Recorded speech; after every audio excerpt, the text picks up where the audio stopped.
Hello everyone and welcome back to TowerGate. It is TowerGate day number 867. 867, August the 14th, 2019, Wednesday. Thank you so much for tuning in. Of course, it is Wednesday. That's the day that I take out the trash and have some chicken. Every Wednesday. Take out the trash and have some chicken. Now, before I get into the news of the day, I just want to go back to yesterday, a story that I briefly covered. I didn't spend a lot of time on it because there was a lot of things to talk about. So today I want to go back to that. And what I'm talking about is I talked yesterday about the fact that this woman, Elizabeth Dibble, as well as Arvinder Sambai and Jonathan Weiner. I mentioned all three of them yesterday in the story. Okay, so these three, Weiner, Sambai, and Dibble, they were all three, we find out yesterday, working under a State Department contract, a very lucrative State Department contract. And Dibble herself was working in London. She was being paid under the State Department contract to train foreign intelligence people. But she's also at the embassy. And so I don't know if she was double dipping or exactly what's going on with that. But remember, Elizabeth Dibble is the person who Alexander Down the Hatch Downer went to at the U.S. Embassy in London and said, hey, I had this conversation with Papadopoulos and he said the Russians have dirt on Hillary. So I want to go back through this because this is all laid out by Papadopoulos in his book, Deep State Target.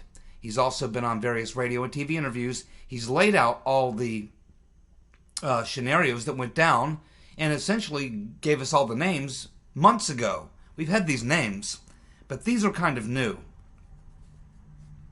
And we didn't know that they were working together under a State Department contract. We didn't have the connection between Dibble, Sambai, and Weiner. We knew they were all players, but we didn't know that they were working together under a State Department contract.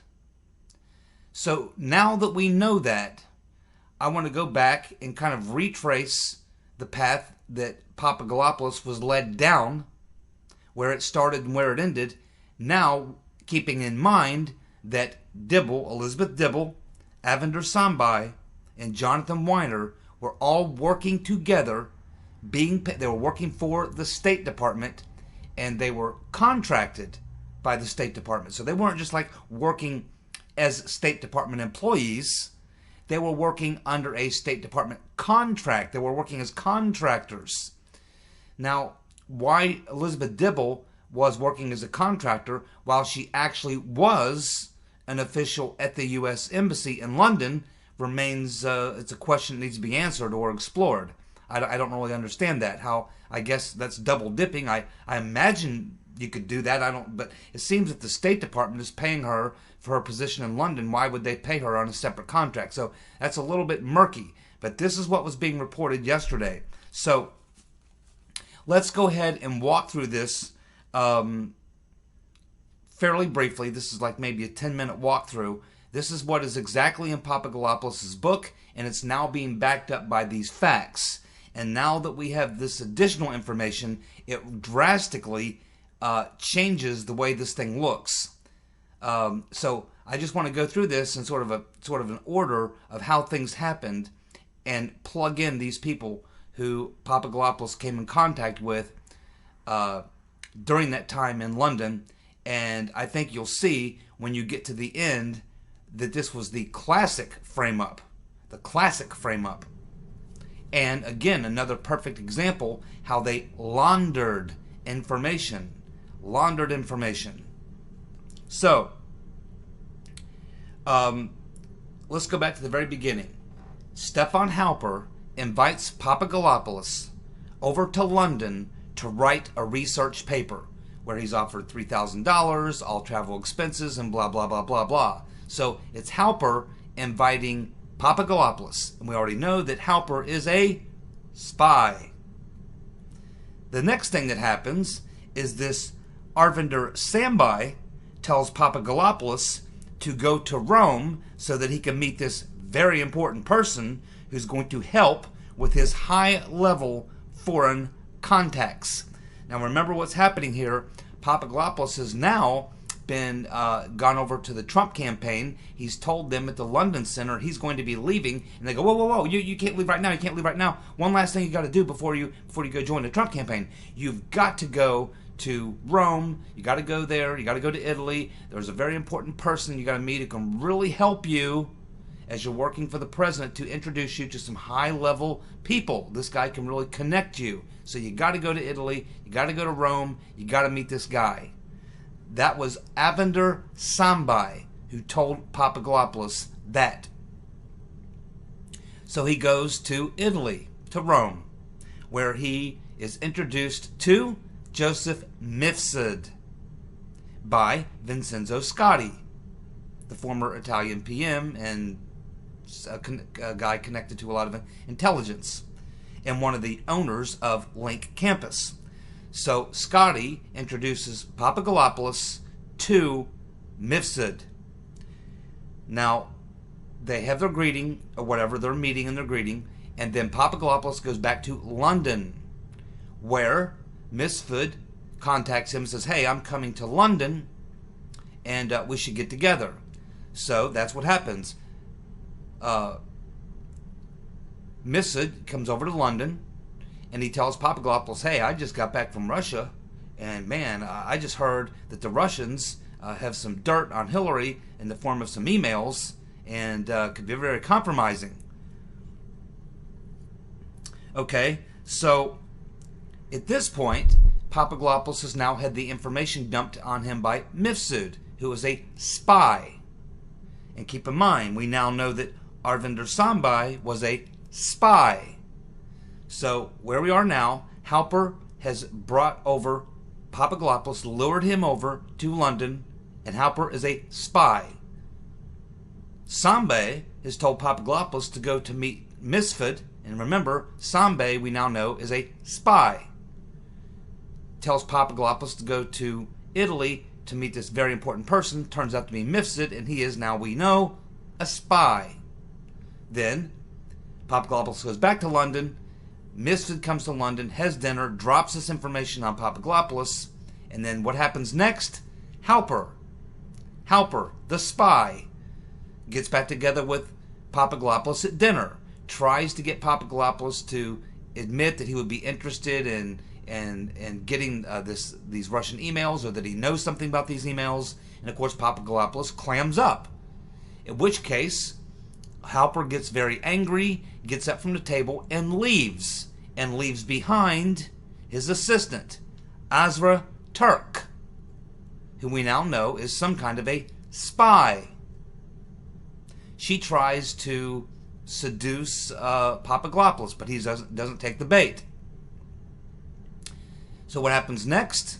Well, then Papadopoulos gets a call from Alexander Downer's assistant. Gets a call from Alexander Downer's assistant, and she sets up a meeting with Papadopoulos and Downer. And of course, we now know that Downer is a spy. So Downer has this meeting with Papadopoulos. It doesn't go very well. Downer has got a bad attitude. He's criticizing Papadopoulos about the paper he wrote. He's criticizing him on his energy policy, criticizing him for saying bad things about David Cameron. He's criticizing him for supporting Trump. He's just basically chewing all over Papadopoulos' ass. Papadopoulos says that he doesn't recall Trump, Russia, Hillary emails or anything else ever coming up. But despite that fact, Downer then waits 2 months, and then after the emails are released by WikiLeaks, he goes over to the U.S. Embassy, where he gives this information to Elizabeth Dibble, who at the time, according to Wikipedia, Dibble is the deputy chief at the U.S. Embassy. The deputy chief at the U.S. Embassy in London. So Downer tells Elizabeth Dibble. But now we know that Dibble was also there working as a contractor for the State Department in training foreign intelligence people. And also involved in that contract was Jonathan Weiner and Avender Sambai, the person who sent Papadopoulos to Italy. So now Dibble is working at the State Department. Downer comes in and says, yeah, I had this conversation with Papadopoulos, blah, blah, blah, blah, blah, and passes it on. It makes its way to who? Jonathan Weiner, who's working with Dibble and Sambai under this State Department contract. And then, of course, Weiner passes it on to the FBI. You see? Total setup. Now think about this. Sambai sends Papadopoulos over to Italy to meet this VIP, that's Mifsud, which means she knew she was part of the plot. She sent him there to meet with Mifsud, where he is introduced to Mifsud. So Sambai certainly knew, and keep in mind, she's there in London.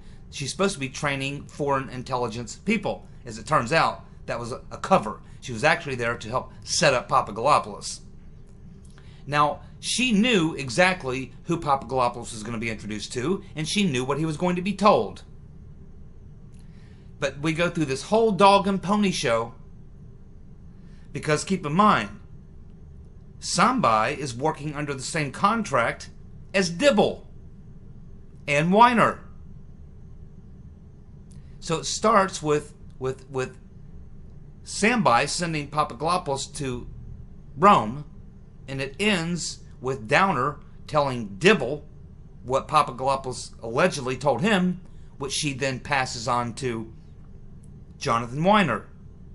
You see, so if Weiner and Sambai and Dibble were all working together, and Sambai sent Papadopoulos to Rome, and she knew the purpose of all that, it was all to set him up, she could have just as easily, being as how she's working with Dibble, she could have just told Dibble, hey, Papadopoulos is going to tell Downer, after Misfit tells him that the Russians have dirt on Hillary. Why don't you just pass that along to Weiner and let him pass it on to the State Department? You see, within that group, right there, you have Sambai, you have Weiner, and you have Dibble in that group working under the same contract in London. And they had to go through this entire dog and pony show, bringing Misfit into the game, bringing Downer into the game, bringing Halper into the game, the whole 9 yards. When in fact, it was eventually Dibble who passed this information on to Weiner, who passed it on the FBI. And of course, it was Sambai who sent Papadopoulos to Italy so that he could get the dirt planted on him, so he could meet Misfit, who would later plant the dirt on him. So this just shows you all these people were involved in the setup. Halper lured Papadopoulos to London. Then Sambai directs him to go to Italy, where the shit is going to be dropped on him by Misfit. Then Misfit comes over to London and actually, after meeting Pops in Rome, comes over to London and then drops the stuff on Papadopoulos. Then he's supposed to give it to Halper. But Papadopoulos smells a rat. And it doesn't work out. So now they're in trouble. Now they have to do something. Because probably it was Halper who was supposed to relay that over to the embassy. But when Papadopoulos smelled a rat, he basically wouldn't cooperate with Halper, and Halper got mad and left. Then, of course, his honeypot tried to seduce Papadopoulos. That didn't work. So that meant that they had big problems. So they had to bring in the heavy hitter. They had to bring in the guy out of the bullpen, the closer. In comes Downer, and Downer, whether Papadopoulos told him about it or not, ends up going over to the embassy and telling Dibble, and then Dibble, who's working there at the embassy, tells Weiner, and then Weiner passes it on to the State Department. So all this was not only was it laundered intelligence, it was phony laundered intelligence. Phony laundered intelligence that came from a frame-up. And this little group of Weiner, Sambai, and Dibble were all there working under a State Department contract. And what did we learn from the Broussard 302s that were just released? Well, we learned that really it was Confusion GPS, which is Simpson and Nellie Orr, along with using Bruce Orr as an intermediary to the FBI, and essentially the Clinton campaign that was pummeling and pipelining this information into the FBI through all these various sources.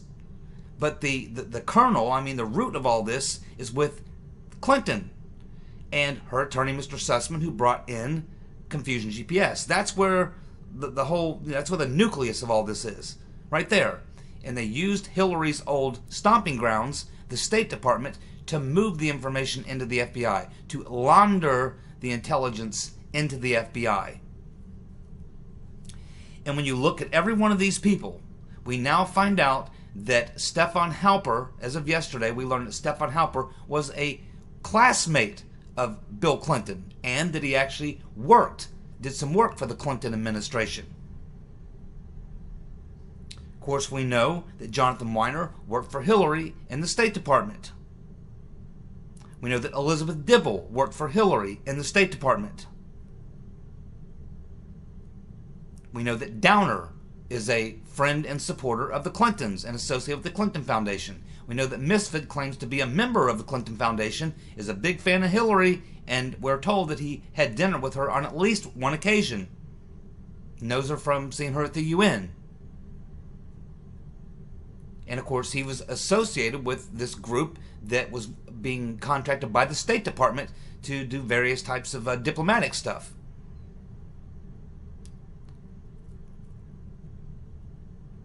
So everybody is really in some way connected to the Clintons. And here you have Confusion GPS, which is Simpson, Nellie Orr, her husband Bruce, and they got their good friend over there, Baumgartner, who's also friends with Steele. And they're essentially pipelining this and laundering this information to the FBI via the State Department. Christopher Steele being able to walk right into Kathleen Kvalik, and that was set up by Bruce Orr. There's a very small nucleus of people, all associated very closely with Clinton and her campaign, that were the enablers who put all this into motion, put everything in the pipeline.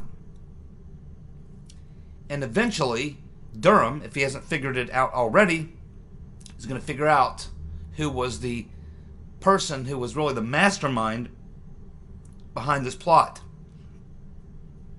The person who planned, organized, directed, and controlled this plot. The rotten Reverend Clinton. He's probably figured it out by now. But anyway, it's just interesting when you read Papadopoulos' book or you watch the interviews he's given on TV. He's been giving these interviews for months and months and months. And now you can see all these characters, every one of them, a spy, and every one of them participating in the plot to set him up. You can see how they created the false intelligence. You can see how they laundered it into the FBI. You can see how they were able to frame him.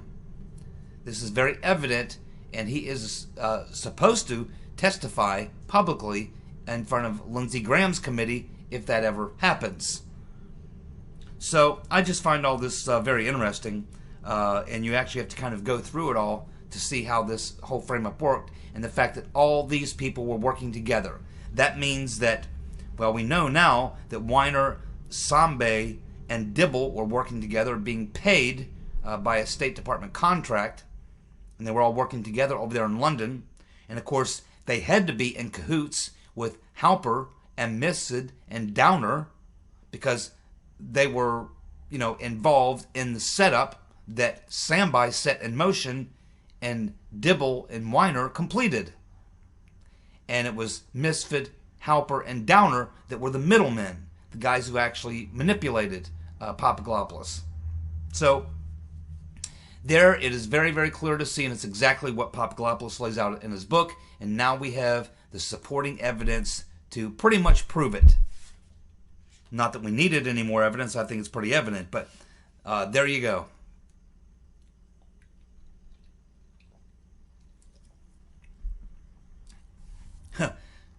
Sambe, to be honest with you, that they needed the plot, they needed the plot. But to be honest with you, Sambe just could have looked over, probably working in the same office, could have just looked over at Dibble and said, Downer, Papadopoulos told Downer that the Russians have dirt on the Russians. John, you want to take care of that? They're all working in the same office, probably working together on the same contract in London. Samby, Dibble, and Weiner. Samby sends Papadopoulos to Italy. Dibble is on the receiving end of Downer's tip, and she tells Weiner to pass it on to the FBI. And you bet Victoria F. the EU Newland was in the loop of all this that was happening. You better believe it, because she had close contacts with Weiner, Steele, and now we're learning Glenn Simpson. My oh my.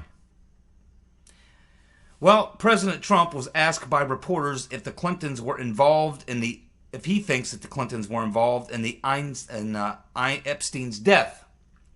And President Trump said, well, I have no idea. He said, find out if Bill Clinton went to the island, and if you find that out, you're going to know a lot. I love the way he's trolling him on that. And it's so true. It is so true. So the latest update on the Epstein situation. So 2 staff members have been placed on administrative leave by Attorney General Barr. And Barr has also appointed a new temporary warden. So I guess those 3 are certainly going to be thrown under the bus. Then, of course, we have the cops. It doesn't appear that they can locate this Ghislaine Maxwell, who was the woman who was, I guess, Epstein's right-hand person who, went out and found all these girls. Apparently, they're having difficulty locating her. The last time they heard from her, she was either in London or she's in Miami. They're not sure where she is. They can't seem to locate her. My guess is she's fish food, but that's just, a wild, crazy thought. We also have a report now that there was shouting and shrieking heard from Epstein's cell on the morning he died. Well, that's in complete opposite of what we originally heard, was that nobody heard anything. Now we're getting a story saying there was shouting and shrieking was heard from Epstein's cell on the morning he was indicted. On the morning that he died. We also find out that the FBI raided Epstein's island on Monday morning. Yeah, but my guess is someone else got there before they did, and probably got all the other. My guess is that Prince Andrew and the Clintons and all these other people, Gore and all these other people, probably had their folks on that island before Monday. Probably a couple of weeks ago, probably the day after Epstein was arrested. They probably had their people on the island relieving his buildings there of any damaging files or photos or videos or anything else, computers and the like. But yes, it is being reported that the FBI was seen on Epstein's island on Monday morning. The question is, were they going there to get evidence to be able to get evidence on the perpetrators, on the criminal conspirators, or were they there to acquire evidence and make sure it never sees the light of day?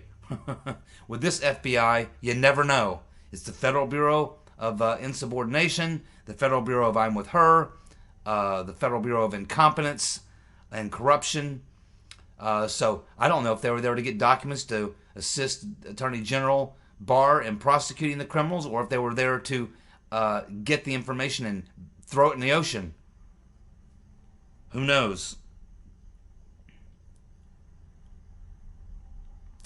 And we're also learning about another former Clinton administration official who now appears to be connected to Epstein, and someone who likely went to, if not for sure, went to Epstein's island. And that would be good old Sandy Berger. Sandy Burglar.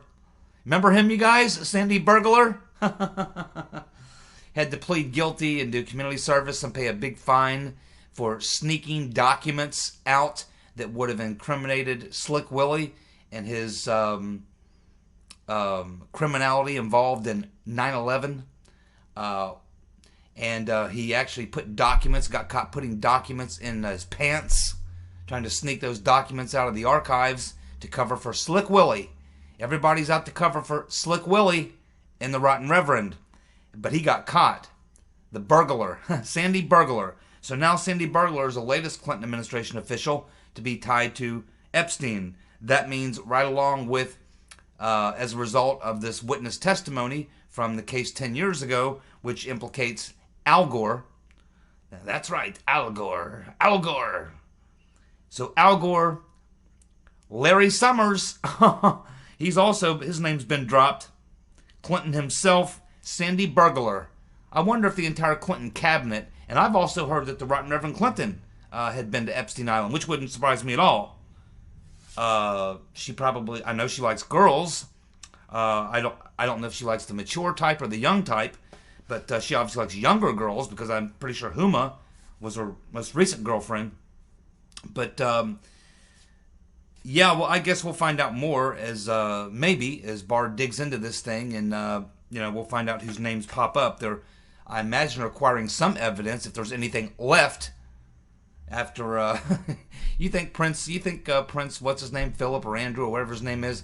You think the British government didn't have their intel people all over Epstein Island within hours of Epstein being arrested? I bet the Brits had their. I bet the British MI6 or whatever was probably on Epstein Island within an hour of learning that Epstein had been arrested, getting all the probably computers and everything they'd get their hands on. So anyway, let's move on to the next thing here as we are running out of time. Well, what do you know? Speaking of Stephen Halper, the fat man, it appears that Stefan Halper has asked a federal judge to dismiss the lawsuit that's been brought against him by Svetlana Lakova. He is saying that government officials have immunity from litigation. Government agents have immunity from litigation. Oh, that's a great deal, don't you think? Maybe that's why they commit so much crime. Because they believe that they have immunity from litigation. But Halper did not specifically state in his legal motion that he was an FBI informant. That's kind of tricky, don't you think? So he doesn't actually say in his motion that I was acting as a government informant. He just says in his motion that government informants, government agents have immunity from litigation. Now the judge has not made a ruling in this case, and it's going to be a tough case to prove for Lakova, because she has to prove that Halper was the person who made the report to the FBI that she was having some sort of a fling with Michael Flynn. Now, we all know that's the case, but I don't think we've had any documents released. There's nothing that's come out in any previous court hearings. So I'm not sure, other than newspaper reports or news reports, what she's going to have to back up her argument. So she may have been premature in filing this lawsuit, but I understand why she did it. But anyway, that's the latest on that lawsuit that Lakova has filed against Halper and others too. I think there's other people named in the lawsuit. But now Halper is trying to get the judge to dismiss it based on the fact that government agents have immunity, even though he doesn't admit in his motion to the court that he is a government agent. But I think we all know he's a government agent. He's a spy. Pretty sure Durham's going to get to the bottom of that. You know, if Barr and Durham want to tell the truth about what happened specifically, like just in the case of Papadopoulos, but they say they want to protect sources and methods, how do you reveal the Papadopoulos frame up without revealing sources and methods? Because every single person that he came in contact with in the context of the frame up was a government source, and they were dealing in, a method that they use, frame ups. They're going to have to reveal sources and methods to reveal the truth.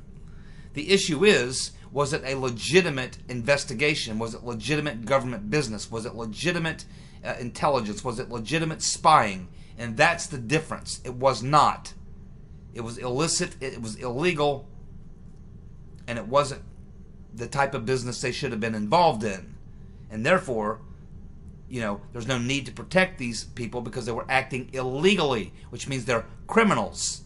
We may protect actual government agents involved in doing their job to protect national security, but we don't have to protect agents who are abusing their position, breaking the law, not working on behalf of national security or the American people's interests, but rather participating in a coup plot.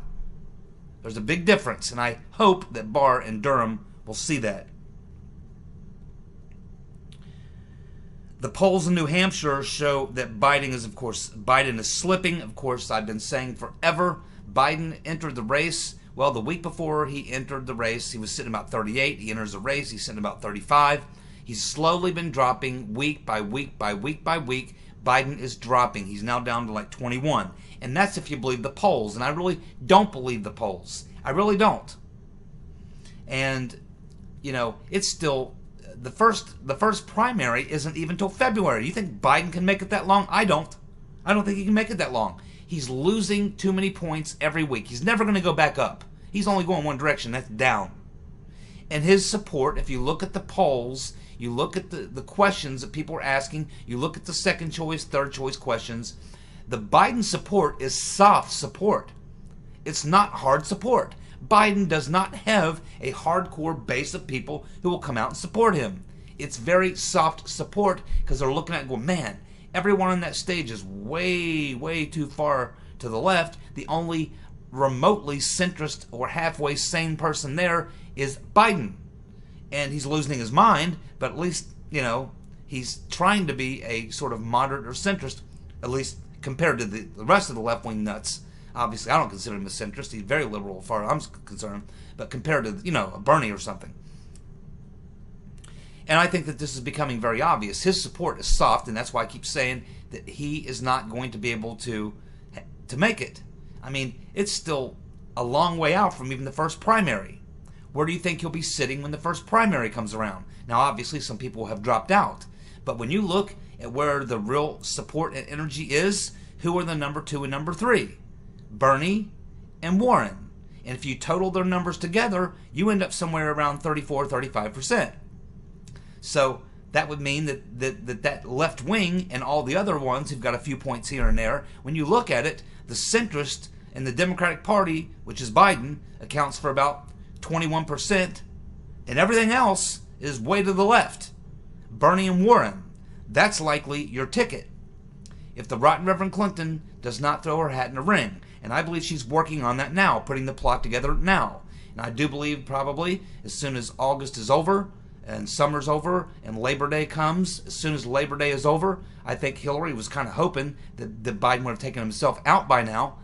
But since that hasn't happened yet, if he's still in there after Labor Day, I think that's when she'll give the word. Okay, go after Biden, take him out. She'll give the media about 3 weeks to work on him. At the same time, we'll start floating the, hey, how about Hillary? And they'll start pumping out the polls, the fake polls, showing that Hillary is the most popular or gives the best chance for them to win.